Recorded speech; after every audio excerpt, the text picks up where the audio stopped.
Magandang araw mga kamanggagawa. Ito tayo ngayon, nagpapatimpla tayo ng kulay. Yan, dito sa paint center na to. Kaya kami lagi pumupunta rito. Dahil yan, yung mamang yan, napakahusay gumawa yan. Hindi kami namumblema pag may pinagaya ka ng kulay. So ito, since ang finish ng cabinet namin ay moss green, kailangan namin nakadubo. So yan, napatimpla na lang namin.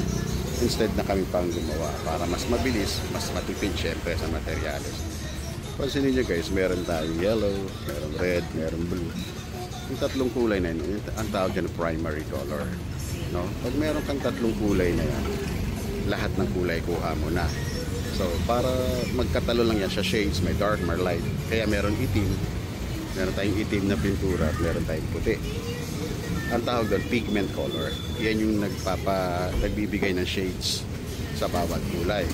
Pero importanteng kulay dyan, ito, yellow, red, at yung blue na yon.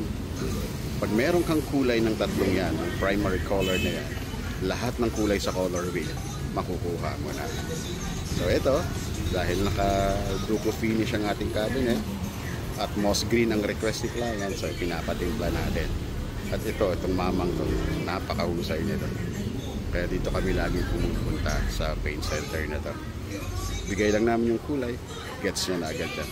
At higit sa lahat, syempre, may discount kami rito. Alright?